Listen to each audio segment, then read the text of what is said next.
Oke, kita lanjutkan ke soal selanjutnya. Obesitas berkaitan erat dengan resistensi leptin.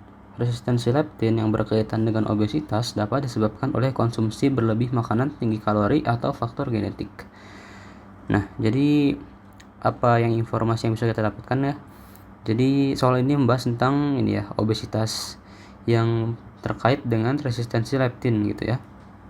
Jadi membahas terkait resistensi leptin yang terkait dengan obesitas seperti itu. Nah, resistensi leptin ini berkaitan dengan obesitas dapat disebabkan oleh konsumsi makanan yang tinggi kalori atau faktor genetik ya. Jadi dua hal tersebut, konsumsi tinggi kalori dan faktor genetik atau faktor genetik. Nah, kemudian eksperimen berikut dilakukan untuk menginvestigasi hal tersebut, di mana tikus sensitif leptin dan resisten leptin diberi makan normal dan diberi makan tinggi lemak tinggi gula ya. Jadi untuk menguji ya, untuk mencari tahu terkait obesitas terkait resistensi leptin ini, apakah dominan dipengaruhi diet atau genetik, seperti itu ya intinya. Dilakukanlah penelitian ini, seperti itu, eksperimen ini. Nah, lalu dilakukan pengukuran parameter terkait obesitas yang hasilnya disajikan pada gambar berikut. Nah, oke. Jadi dikasih 4 buah grafik di sini. Grafik yang A merupakan grafik peningkatan berat badan. Oke, ini peningkatan berat badan seiring berjalannya waktu ya, seiring berjalannya waktu. Dan di sini ada LS ya. LS ini sensitif leptin, yang ini resisten leptin, yang ini pakannya normal, yang ini pakannya tinggi gula tinggi lemak, seperti itu. Kemudian yang B massa lemak relatif ya. Ini massa lemak relatif dari ini ya, masing-masing kelompok penelitian, kelompok tikus, seperti itu. Nah, kemudian yang C kadar leptin di plasma ya, kadar leptin di peredaran darah ya, diukur seiring berjalannya waktu, seperti itu. Di sini ada minggu pertama, minggu 0 gitu ya, sebelum dilakukan percobaan, minggu kedua, minggu 4, minggu 8. Ada peningkatan ya, di situ bisa dilihat. Oke. Kemudian yang D, perolehan kalori pada tikus sensitif leptin dan tikus resisten leptin. Nah, yang D ini perolehan kalorinya. Jadi mengukur caloric intake-nya dari masing-masing kelompok tikus gitu ya. Oke, di sini sudah ya. Cowok itu normal di sini. Cowok itu normal. Kedua kelompok tikus diberi 2 jenis pakan dengan jumlah yang sama tapi dengan jenis yang berbeda ya. Ada yang cow sama FCHS. Ya itulah, makanan tinggi gula, tinggi lemak, dan normal intinya. Kemudian signifikansi ya, signifikansi ditandai oleh perbedaan huruf. Nah, di sini ini ada AA, nah itu berarti tidak signifikan nih. Ini ada CD, berarti ini berbeda signifikan dari huruf-huruf lainnya, seperti itu. Di sini juga sama. Nah, oke, kayak gitu. Nah, kita langsung aja ke pernyataannya. Data menunjukkan bahwa obesitas terkait leptin disebabkan oleh konsumsi pakan berkalori tinggi, bukan faktor genetik. Apakah benar nih kalau obesitas terkait leptin itu disebabkan oleh konsumsi pakan berkalori tinggi saja, bukan faktor genetik ya? Oke, apakah benar? Ya benar ya. Disebabkan oleh pakan berkalori tinggi, tapi tunggu dulu. Di sini disebutkan bahwa bukan faktor genetik. Nah, coba kita lihat untuk menjawab pernyataan ini, apakah apakah tikus yang LS dan LR itu memiliki perbedaan ya, seperti itu. Kalau memiliki perbedaan dari misalkan dari fat mass-nya seperti itu, maka ini pernyataan yang A ini salah gitu ya. Nah, coba kita lihat. Kan benar nih kalau obesitas itu ditentukan oleh konsumsi pakan berkalori tinggi ya, dapat kita lihat dari misalkan obesitas kita dari fat mass-nya, dari massa lemaknya. Nah, ini yang pakannya normal itu rendah ya, fat mass-nya cenderung rendah, sementara yang pakannya tinggi gula tinggi lemak itu tinggi. Tapi yang LR, yang kelainan genetik ya, yang resisten leptin ya, yang resisten leptin itu yang kelainan genetik ya, yang faktor genetik. Nah, ini bisa kita lihat bahwa ini lebih tinggi ya fat mass-nya daripada yang LS yang sensitif leptin seperti itu. Jadi di sini faktor genetik berperan ya. Faktor genetik masih berperan di sini. Faktor genetik berperan, faktor diet juga berperan. Jadi kedua faktor ini berperan seperti itu. Nah, kemudian bisa kita lihat juga dari grafik yang mana ya? Mungkin grafik yang B aja sih, dari yang B juga sudah cukup untuk mendapat kesimpulan seperti itu. Ya, jadi yang pernyataan pertama ini salah ya.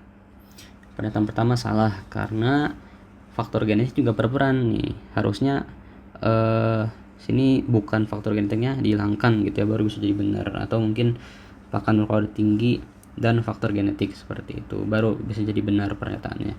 Nah, oke, kita lanjut ke pernyataan selanjutnya. Sensitivitas leptin yang lebih rendah pada tikus LR diperparah oleh konsumsi pakan berkalori tinggi. Nah, ini benar ya. Ini sebenarnya sudah dibahas tadi ya. Jadi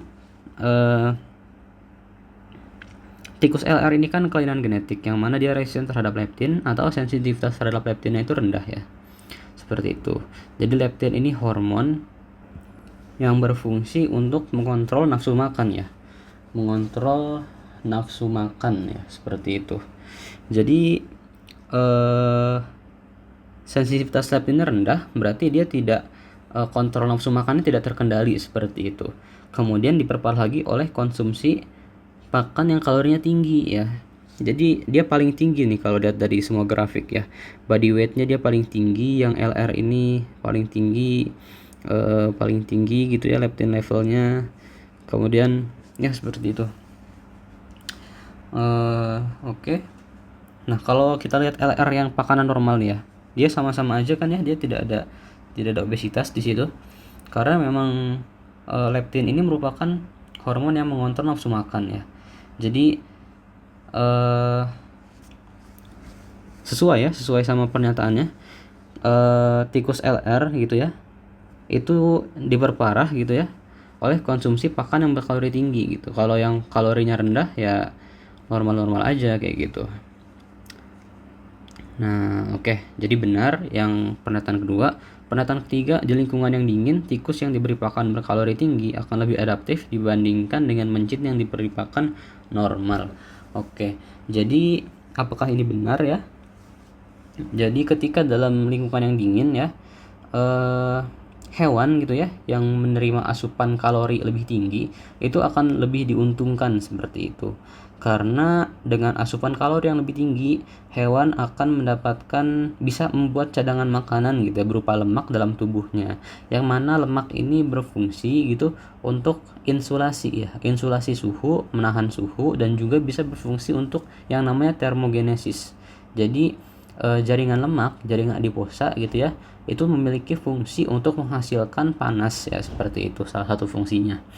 Nah, seperti itu. Kemudian selain dalam bentuk penyimpanan energi sebagai lemak gitu ya, asupan kalori yang lebih tinggi itu akan lebih ini ya, menyediakan energi yang lebih banyak untuk melakukan metabolisme seperti itu. Dimana metabolisme merupakan proses yang dapat menghasilkan suhu ya, seperti itu. Jadi yang pernyataan ketiga ini benar. Oke, nah sekarang yang terakhir, leptin merupakan hormon yang disekresikan pada jaringan lemak yang ditunjukkan pada gambar berikut. Nah, pertama kita perlu tahu nih, ini gambar apa ya? Jadi di sini ada manusia ya di situ, kemudian ditunjuk ada bagian yang cerah di sini, bagian yang cerah di bagian pundak ya, seperti ini di bagian pundak. Oke, di bagian klavikula seperti itu. Nah, ini bagian apa sih gitu? Atau enggak ini jaringan apa ya? Nah, jadi sebelumnya kita perlu tahu dulu ini tuh scanning apa ya. Jadi itu namanya PET scan. PET scan ya. Jadi proses pengambilan gambar ini merupakan namanya itu PET scan. Yang mana ini tuh mengukur aktivitas metabolik ya.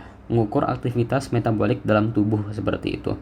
Nah, kalau yang cerah seperti ini artinya aktivitas metabolik di daerah sini ini sangat tinggi ya, seperti itu. Aktivitas metaboliknya sangat tinggi. Nah, pada bagian ini sendiri ini tuh merupakan jaringan lemak ya. Ini merupakan jaringan lemak. Fat ya. Fat. Ini merupakan jaringan lemak, tetapi ya, oke, leptin sendiri merupakan produk dari jaringan adiposa ya, atau jaringan lemak seperti itu.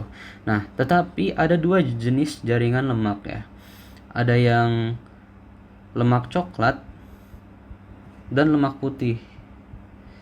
Lemak coklat atau brown adipose tissue, lemak putih atau white adipose tissue.